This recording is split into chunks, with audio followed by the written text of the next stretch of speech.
Les gars, pour vous, le R3, il vaut combien? Je dirais que 7 au minimum. Ouais. Moi j'aurais dit 9. 8, 9, On le gagne si on a le compris. C'est... 5900. Ah ouais? Ouais, Ah ouais? Ouais. Il va tout niquer. 5900? ouais, Ah ouais? ouais. Alors, il est pricé à 5900 avant le lancement. Cette vidéo est tournée une semaine avant la conférence de presse officielle. Le prix peut encore un tout petit peu changer, mais c'est le prix qui m'a été communiqué. Je sais, c'est une dinguerie, un boîtier avec autant de spécificités, qui reprend le meilleur du monde du réflexe et du mirrorless. C'est une dinguerie à un prix cher, on va pas se le cacher, hein, c'est super cher, mais on est sur du professionnel. Donc pour les pros qui ont l'habitude de payer très très cher du matos de qualité, c'est juste une dinguerie absolue. Oui, j'ai eu en exclusivité mondiale entre les mains le Canon R3. Il y a une autre personne au monde qui a été autorisée à faire des images avant son lancement, c'est Peter McKinnon, donc ça fait très plaisir d'être l'autre personne qui a eu le droit de faire des images. Il y a quelques boîtiers qui tournent, il y a quelques mecs des JO qui l'ont eu, il y a eu quelques avant-premières, mais on a pu tester le boîtier en avant-première mondiale et je vais aujourd'hui t'expliquer pourquoi ce boîtier vient cristalliser une transformation en profondeur de la photographie. Pour moi, il y a un changement dont tu as pu être témoin, ça dépend de ton âge, c'est le passage de la pellicule, donc de l'argentique, au numérique, donc le digital, les capteurs digitaux. Dans les années 2000, quand le numérique est arrivé, tout le monde disait jamais ça aura la qualité de l'argentique, etc. En 5 ans, ça a été balayé.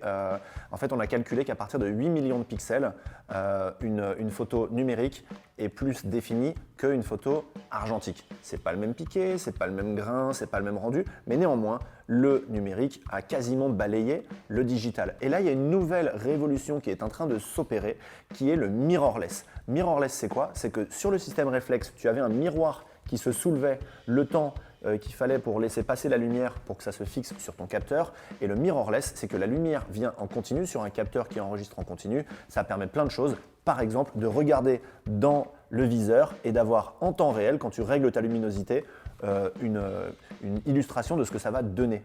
Alors que sur du réflexe, tu vois tout le temps la même chose, comme à travers une fenêtre, et c'est en voyant ta photo que tu vois ce que ça donne. Ça, c'est un des exemples, mais ça permet plein d'autres choses, le mirrorless. Et aujourd'hui, Canon, avec ce boîtier, pose un pavé dans la mare parce que le R3, c'est la gamme professionnelle, et je peux dire que les pros, ils sont très conservateurs, ils n'aiment pas le changement. C'est la gamme professionnelle qui fait le grand bond dans le mirrorless. Donc très concrètement, les mecs des JO, les mecs des plus gros matchs de foot au monde, tous les photographes sportifs, les photographes animaliers, les photographes de mode, l'élite de la photo la plus exigeante et la plus casse-couille, on va se le dire, dont je fais partie.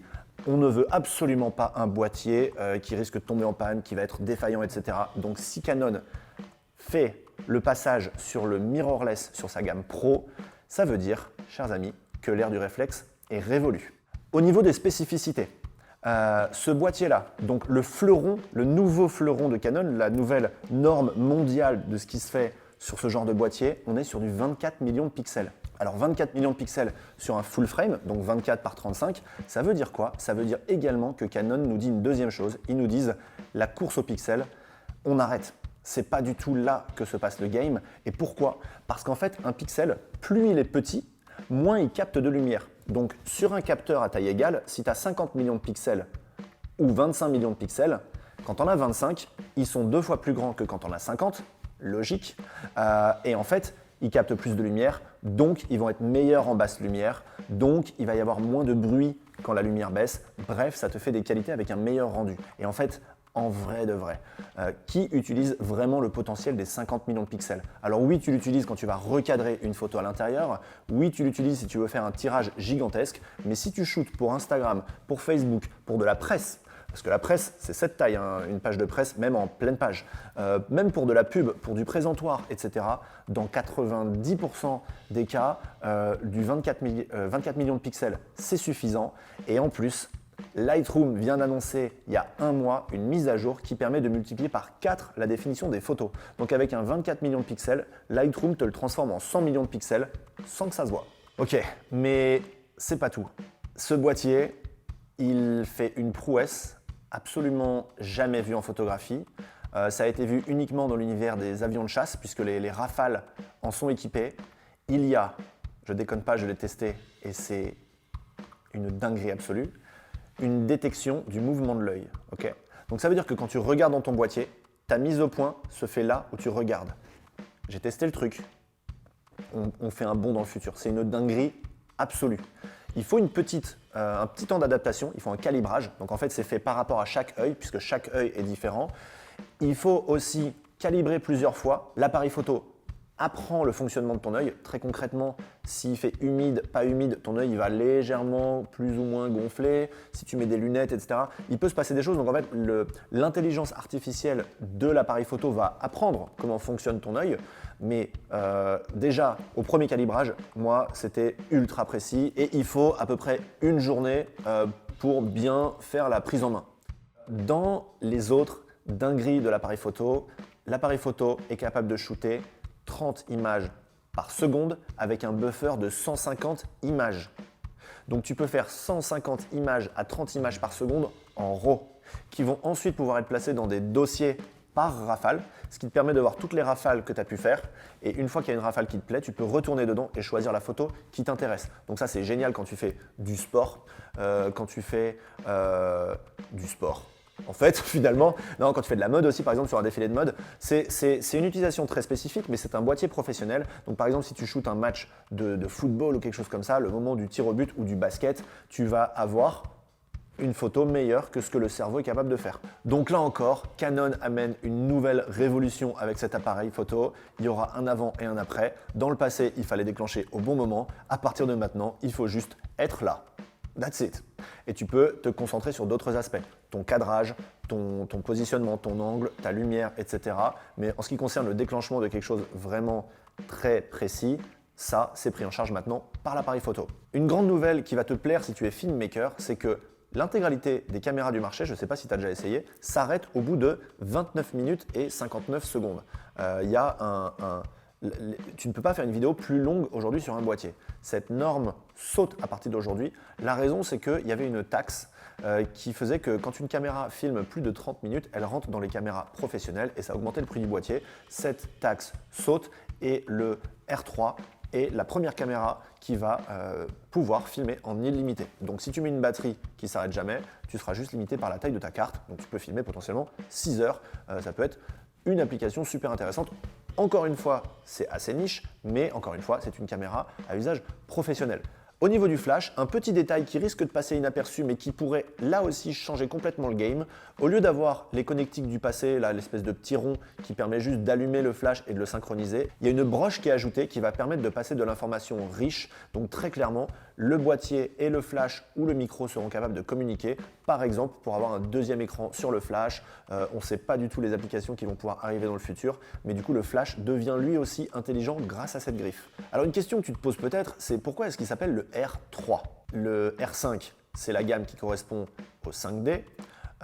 On aurait pu se dire, du coup ça devrait être le R1 qui vient remplacer le 1D. En fait, là c'est un petit clin d'œil à l'historique de la marque, puisque dans les années 80-90, Canon avait développé une technologie déjà de tracking de l'œil. C'était sur le EOS 3 qui avait déjà une possibilité de détection de l'œil, mais c'était beaucoup trop tôt. À l'époque, je te rappelle, dans Retour vers le futur, on pensait que les skateboards et les voitures, ils allaient voler et que les baskets, en appuyant d'un bouton, allaient se verrouiller toutes seules. Bon, ça existe ? T'en as ? Ils l'ont sorti. Non, c'est mauvais. Eh bien, à part les baskets Nike qui se verrouillent toutes seules, le futur de Retour vers le futur n'a pas fonctionné. D'ailleurs, il a été assez ringardisé. D'ailleurs, on pourrait en faire une vidéo. Je pense que ça pourrait être très cool de parler de ça. Néanmoins, voilà, c'est ça le petit clin d'œil de la marque. C'est pour ça qu'il s'appelle le R3. Alors, au niveau de l'autonomie, souvent, les mirrorless sont plus gourmands. Néanmoins, j'ai vu passer une photo d'un photographe des JO qui a réussi, avec une charge de batterie, de shooter 15 000 photos. L'autonomie est monstrueuse. C'est pas une spec officielle de Canon, il n'y a absolument rien d'officiel là-dessus, mais j'ai vu la photo, le mec a fait 15 000 TOF avec une charge de batterie. Donc on peut quand même se dire qu'il va tenir la route. Il est également tropicalisé au même niveau que la gamme 1DX. Donc ça veut dire que tu peux quasiment le mettre sous une douche. Pour rappel, quand j'étais au Machu Picchu, j'avais vraiment fait prendre 45 minutes de douche à mon boîtier. Il avait survécu. Ça ne veut pas dire que je te recommande de le mettre sous la douche, mais c'est quand même bon signe. Voilà, je m'étais toujours demandé si le Canon 1DX2 était vraiment étanche. Ben, pour l'instant, il fait un job de malade. Il a pris la pluie, mais comme s'il avait pris un bain. Et tout se passe très bien, très bien. Dernière rupture technologique, et je vais m'arrêter là parce que sinon je pourrais en parler pendant des heures. On passe sur un double capteur BSI empilé. Je te passe les détails techniques. Ça veut dire quoi? Ça veut dire que c'est un petit peu comme si tu avais deux capteurs l'un par-dessus l'autre et donc leur vitesse de calcul se multiplie. Ça veut dire que on va pouvoir shooter des photos. Donc aujourd'hui, pour petit rappel, les appareils les plus rapides, ils font le 8 millième de seconde. Aujourd'hui, on va pouvoir shooter au 64 millième de seconde. Donc c'est-à-dire que tu shooteras une roue de voiture sur l'autoroute, elle sera nette. Tu shooteras une hélice d'avion, elle sera plus tordue, chelou, elle sera stoppée. Tu shooteras un club de golf, il sera plus tordu, il sera ultra droit. Ça, c'est pour si tu as besoin de faire des shoots extrêmement rapides. Mais ça te permettra aussi, par exemple, si tu as un objectif avec une très grande ouverture, si tu ouvres à 1.2, tu pourras également shooter très rapide. Tu pourras à la fois être au 64 millième de seconde et à 1.2. Ça va permettre de faire des photos encore jamais vues aujourd'hui. Jusqu'à présent, il fallait un filtre ND pour réussir ça. Je sais, ça devient très geek, mais ne t'inquiète pas, vu que tu fais partie de cette chaîne, bientôt, tous les trucs un peu chelous que j'ai pu dire n'auront plus aucun secret pour toi parce que j'ai bien prévu de te faire monter en puissance dans tous les univers qui me passionnent, dont la photographie. Et je sais que si tu as regardé cette vidéo jusque-là, c'est que tu aimes la photographie.